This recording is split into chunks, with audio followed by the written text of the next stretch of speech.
Mothra is a sort of a... Oh, it's a sort of a legend, sir. Welcome back to my dark corner of this sick world. Since you're here now, I guess I can't throw you out. With the character poised to make a big screen comeback, now seems a good time to look at another of Toho's greatest monsters. Mothra. Directed by Godzilla's Ishiro Honda. A group of shipwrecked sailors inexplicably survive in a nuclear test area.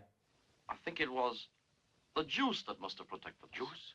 But when researchers and one comedy reporter go to investigate, they find more than they bargained for. Why, they're giant abnormal mutations of moles. Okay, put a pin in that. Might come back to it later. Maybe call it Matango. Oh, that's ridiculous. More importantly, these tiny women, usually referred to as fairies, have a simple message. Well, it seems they want their island left alone.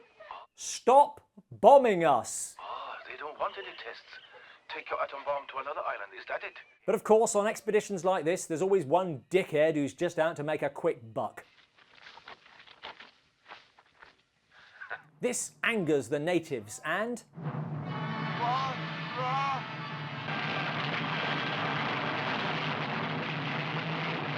Meanwhile, back in the big city, the film starts channeling King Kong. Ladies and gentlemen, we live in the atomic age.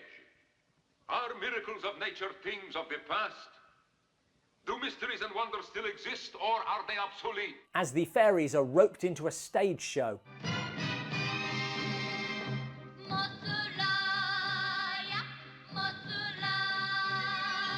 But they're not worried, because they know someone is coming to save them. Mothra should soon be here. That's a relief, because we're now halfway through. By now we surely should have seen something. And the absence of a giant moth is starting to irk.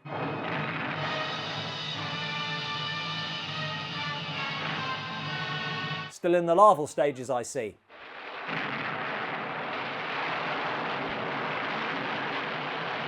But more than capable of doing some serious damage on its way to save the fairies. If you don't send the girls back to the island, the monster will attack Tokyo. Don't they all? And there isn't anything you can do to stop her. Except give the fairies back, so why don't they? Just leave and stop pestering us. Of course, the dickhead, here accompanied by his henchmen, giving just a fantastic display of bad guy laughter.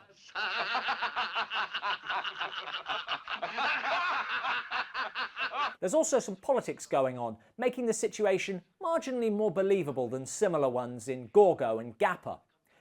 But the good guys fight their way into where the fairies are kept, and It's hopeless. Nothing can stop her now. got to go, it's time for our set. The show must go on. Listen, why don't we just take them out of that cage? I bet we could fight our way out. Shh. The kid's right. Having fought their way in here, they seem unwilling to take the next obvious step, saving really quite a lot of lives.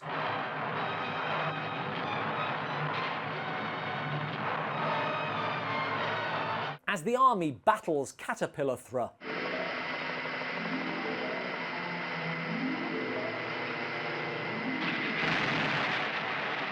Who ignores them and spins a cocoon. Sir, we're beginning attack at precisely 10 o'clock. Pass the word 10 o'clock. Yes, sir. Which surely can only mean one thing. This is 15 minutes from the end. Gotta say, she looked better as a caterpillar. That just looks like a plush toy. All right, we won't try that again. The problem with watching Mothra today is that you do go in with a certain amount of knowledge, and if you're expecting to see a film about a giant moth wreaking havoc, you better be very patient.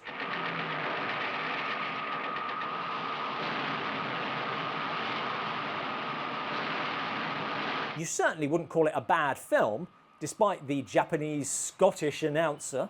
The monster has now reached the foot of Tokyo Tower. If the tower is destroyed, we will continue transmitting from alternate facilities.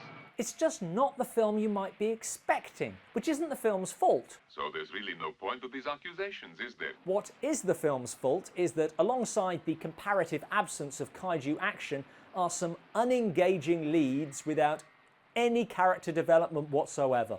I think all of us agree on that. Even the great Takashi Shimura is reduced to channeling J. Jonah Jameson. Who said the reporters are not allowed to go around on the expedition? So what's the film really about? It's hard to explain just how it works. My personal take, and feel free to disagree, is that Mothra is to Godzilla what Danny Boyle's Millions is to his Shallow Grave, or John Carney's Sing Street is to Once. What's that? Same basic themes, but for kids. Just how did you get that silly idea? I mean, a lot of people do get killed.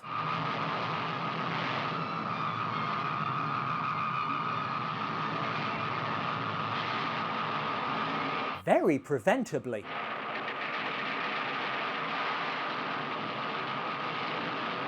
But it's all off screen and it's no one we know, so that's fine for kids.